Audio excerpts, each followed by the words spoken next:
Good morning again. And before I read the gospel lesson, I want to talk to you about this Genesis passage. Now, don't jump and read it. I'm going to explain it to you. It's a familiar story of Cain and Abel. But one of the things that I want that you've heard me say many times is that Jesus takes his tradition and often turns it on its head. I mean, we saw that clearly in the Sermon on the Mount. The Sermon on the Mount, there's this phrase that keeps happening. Jesus says, "You have heard that it was said," meaning this is what I was taught as a kid. This is what is in the Old Testament. And then he continues, "But now I say to you," meaning he's reinterpreting what happened in the Old Testament. For instance, one of those famous phrases is, "You have heard that it was said, an eye for an eye, but now I say to you, turn the other cheek." He takes his Old Testament tradition, an eye for an eye, and he says, you know what, there's another way of being in the world. So there are, and that is to turn the other cheek, not to seek revenge. I mean, there are many times when you study the New Testament that Jesus flatly rejects the teachings of Moses and lifts up a new ethic of love. And today, one of the aspects of this ethic of love is the ability to forgive. So now let's talk about this Cain and Abel story. Remember Cain and Abel? So you had Adam and Eve, their children, Cain and Abel. And Cain kills Abel. It starts out like this. Cain said to his brother Abel, "Let's go to the field." And when they were there in the field, Cain rose up against his brother and he killed Abel. There. Okay, I'll see you. Thank you. Then the Lord said to Cain, "Where is your brother Abel?" And Cain says, I don't know. Am I my brother's keeper?" This is one of the classic Old Testament verses. God challenges Cain to say, "Where's your brother?" And he says, "Am I my brother's keeper?" In essence, yes, we are to take care of one another. Well, then the Lord said, what have you done, Cain? Listen, your brother's blood is crying out from the ground. You know this story. Now we hear about the punishment. This is what's going to happen to Cain according to this story. "Now you are cursed from the ground, which has opened its mouth to receive your brother's blood from your hand. When you till the ground," this is God speaking to Cain according to this story, "when you till the ground, it will no longer yield to you its strength. You will be a fugitive and a wanderer on the earth." So the two things that Cain's going to have to deal with is he's going to have to wander the earth, a fugitive. He's not going to have his tribe, his family around him. And he's going to have to work the soil, and it's not going to produce really well. And so the next slide, the next verse is Cain says, "My punishment." Back one slide, please. So I'm at verse 13 on here, and it says, Cain says to the Lord, hearing his punishment, he says, "My punishment is too great that I can bear." So he kills his brother, but working the soil and being a fugitive is too hard for him to bear. "Today you've driven me away from the soil. I shall be hidden from your face, a fugitive, wander on the earth, and anyone who meets me may kill me." This is the part you may not remember about this Cain and Abel story. Then the Lord said to him, "Not so. Whoever kills Cain will suffer sevenfold vengeance." So there's a sense that God protects him, which is the next verse. So, and the Lord put a mark on Cain. We don't know what that mark is. So that no one who came upon him would kill him. That's astounding. So he kills his brother. He gets, he's going to have to work the soil. He's going to be a fugitive, but God marks him, puts something on him and says, you know what? If anyone touches this guy, he's going to be paid back sevenfold. Sevenfold, you're going to be punished for touching this guy. Then Cain went away from the presence of the Lord and settled in the land of Nod, east of Eden. Okay. Well, we need to continue. Let's go to the next slide. So you get a picture of what's happened here. He settles down and he has a family. He gets his wife. What's interesting is if Adam and Eve are generation 1, Cain is generation 2. And what we have here are 7, pretty interesting, 7 generations, ending up with this guy named Lamach, something like that. I mean, all these names are a little tough to understand. But so he knew his wife, meaning he had intercourse. She conceived and bore Enoch, which would be 3rd generation. Built a city, named it Enoch after his son. Enoch was born to Irad, that's what, the 4th generation. Irad, father of Methuselah, whatever, father of, so this is generation after generation. Finally, Methuselah, the father of Lamech. Lamech took 2 wives. The name of one was Adah, and the other one Zillah. Adel bore, this would be, now we're doing the 8th generation, but we're going to come back to Lamech in a minute, okay? But so this just tells Lamech's children. What's interesting in verse 20, they have tents. The next verse, they are the descendants of people who play instruments. What scholars say this is about is, as generations populate the earth, you have development of culture. It goes from tenting, nomadic, to music, to verse 22, his other wife has children, and they are skilled in bronze and iron tools. So the development of the ability of using tools, and then settle down and no longer be nomadic. But this is what's interesting. Lamech, who is the 7th generation after Adam and Eve, says to his wives, and this is a song. Next slide. Yep. He says to his wives, in essence, it's hear my voice singing. He sings this song, supposedly. I have killed a man for wounding me. I have killed a man for wounding me. A young man for striking me. He's also killed a young man for striking me. That's not even an eye for an eye. And then he goes on, if Cain is avenged 7-fold, truly Lamech 77-fold.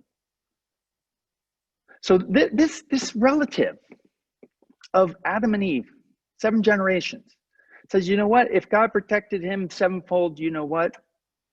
You mess with me, you don't even have to kill me. Just wound me, and you're going to pay 7 times 70. Did you know that part of the story? I don't know if you knew that part of the story. I think you need to know that story because it's a formative story in the Genesis, in the Jewish teachings, but it's extremely important to understand Jesus' words in our gospel reading today. So let's turn to that. And this, I'm not going to read all of it, but this is a continuation from where we left off last week. And it begins with verse 21 in Matthew, the 18th chapter. Peter came and said to Jesus, Lord, if another member of the church sins against me, how often should I forgive? As many as 7 times. And Jesus said to him, no, 7 times, but I say to you, 70 times 7, or some translations say 7 times 70. You see, what Jesus is doing is he's taking a formative story of Cain and Abel and their descendants, and the vengeance of Lamech, and tells Peter, no, you're not going to be like Lamech, who pays back vengeance 7 times 70. Instead, you're going to forgive 7 times 70.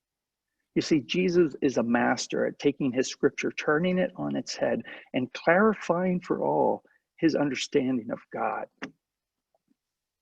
You know, Jesus' image of God at times would have been hard for his Jewish contemporaries to understand, but it can be tough for us to understand as well. For Jesus, God is full of grace and full of mercy, full of forgiveness and full of life. And after this verse, Jesus ties in with the parable of the servant. Now, you've heard this one. The gospel reading continues. For this reason, the kingdom of heaven may be compared to a king who wished to settle accounts with his slaves. When he began the reckoning, one who owed him 10,000 talents was brought to him, and he could not pay. So his lord, the king, ordered him to be sold, together with his wife and his children and all his possessions, and payments to be made. So the slave fell on his knees before him, saying, "Have patience with me, and I will pay you everything." Out of pity for him, the lord of the slave released him and forgave him the debt. You know that story? Now you can stop sharing, Jolene. You know how the rest of that story goes?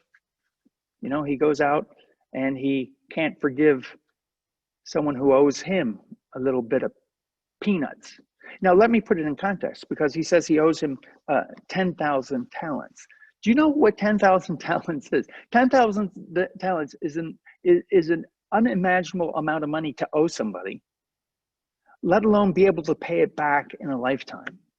Because a talent, one talent was the equivalent of 15 years' wages. 15 years of wages. So to owe the king 10,000 talents means the king loaned this guy the equivalent of 150,000 years of the average wage. It's inconceivable that he could even have spent that kind of money. I don't know how he got into that kind of debt, but he did. And it's definitely not able to be paid back. And yet, what did the king do? It was forgiven. What did the servant do in order to get forgiveness of the debt? I mean, did you notice the hoops he had to jump through? I mean, did someone have to die and give their life up for this servant so that the king would forgive? No, you see, Jesus tells this story because he has a different understanding of God than he learned as a kid. For Jesus, it is the essence of the king to forgive and to be merciful. That's who Jesus understood God to be. And Jesus' contemporaries couldn't understand that kind of God. And maybe you can't understand that kind of God either. I mean, in our relationship with God, we often like a transactional God. I use that word transactional, meaning you do this, God, and I'll do that. We like to at least get some credit for God's forgiveness and love. What can I do? Maybe you have to believe the right things. You know, it's tough sometimes to just let the king be merciful and loving and forgiving. It might be tough for us, but not for Jesus, because that's who he understood God to be. I mean, if you want a transactional God, there's some transaction according to this little story. And I guess if I had to say there was a transaction, when this guy was forgiven his 10,000 talents, the king expected him to forgive also. I guess the right way to put it is the king expected the servant to be king-like. I believe Jesus tells this story because he believes human nature can be king-like. We can forgive as God forgives. We can love as God loves. That's who Jesus challenges us to be. And I believe that's what's expected. Last week, it was the lesson of reconciliation. Today, it's the work of forgiveness. There's a story of a lecturer, college professor, takes a glass of water like this, holds it up to his class. He's talking to them about stress management. And he says, "How heavy is this glass of water?" And, you know, students say, "Oh, 2 ounces, 3 ounces, half pound, quarter pound, all different kinds of weights." And he said, "Well, the absolute weight of the water doesn't matter. The absolute weight of the water doesn't matter." He said, what really matters is how long you try to hold it. He said, you know, if you hold it for a minute,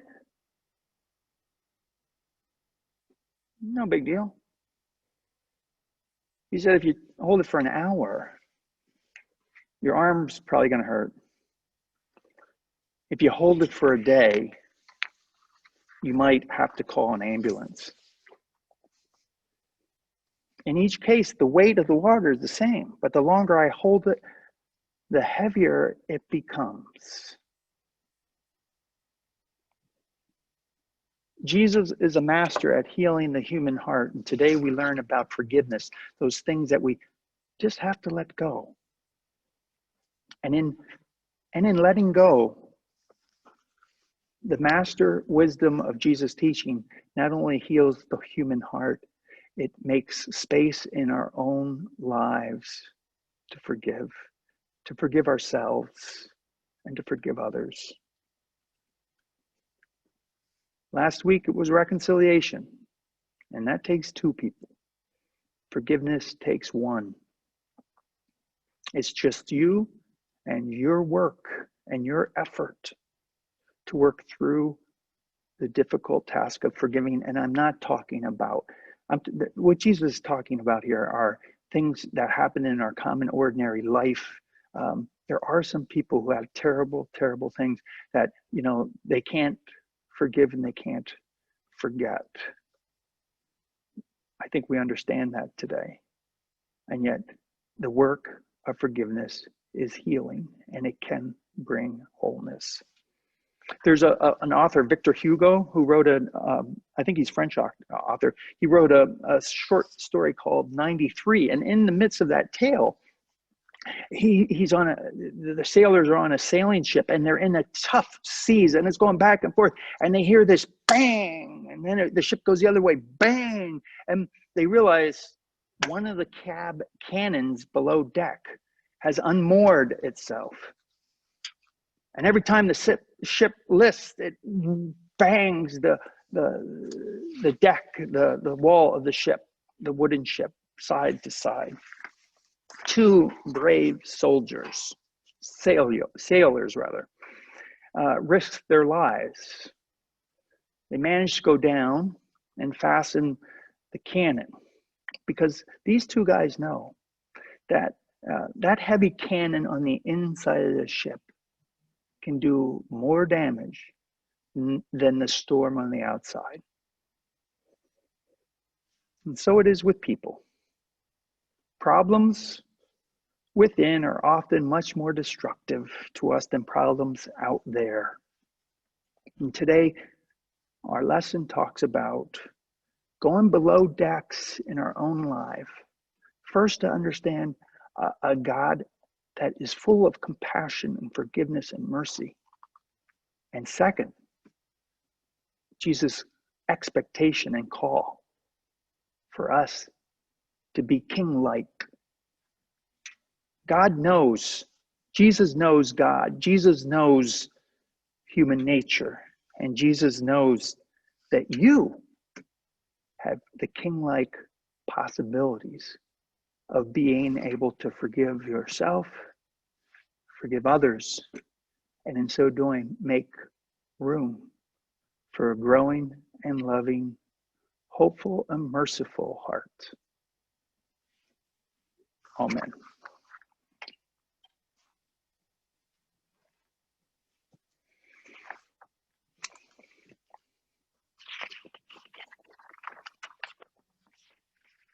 I just want to say, I hope you do get our church day spring, our day spring. If you don't get that, please call the church. We'll make sure you get a day spring. But that has been updating you on the financials of the church. I just want to say thank you again for your continuous generosity in supporting what we do here at Christ Lutheran. In the black room.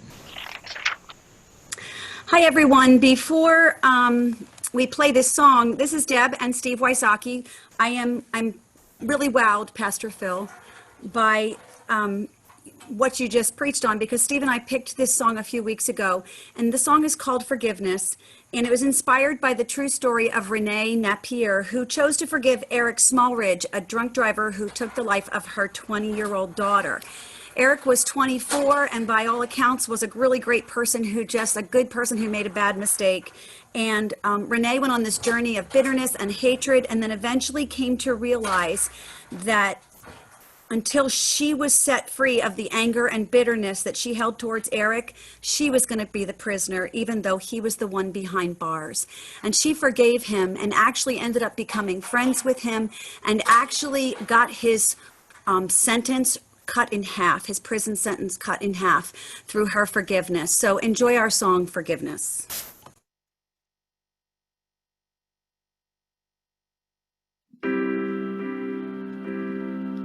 It's the hardest thing to give away and the last thing on your mind today. It always goes to those who don't deserve. It's the opposite of how you feel when the pain they caused is just too real. It takes everything you have to say the word forgiveness.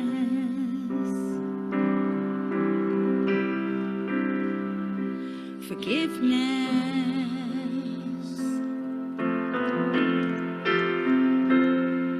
It flies in the face of all your pride. It moves away the mad inside. It's always anger's own worst enemy.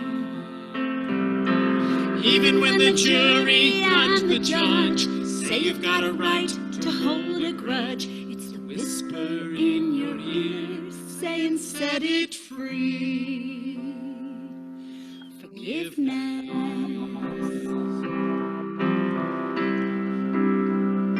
Forgiveness.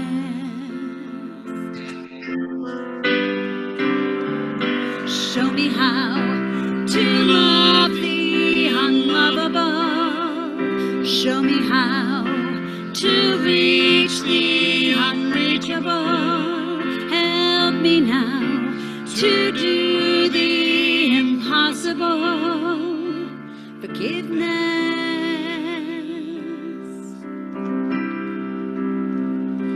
Forgiveness.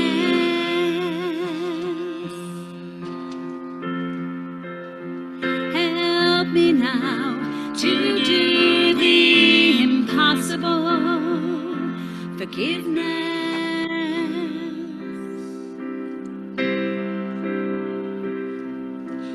Clear the bitterness away. It even sets a prisoner free. There is no end to what its power can do. So let it go and be amazed by what you see through eyes of grace. The prisoner that it really sees is you. Forgiveness.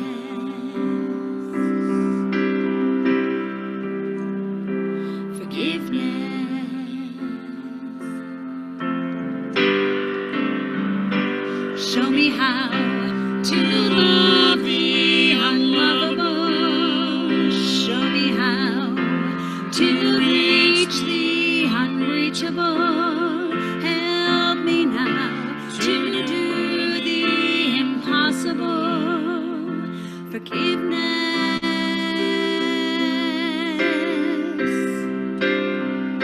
Show me how to see what your mercy sees. Help me now to give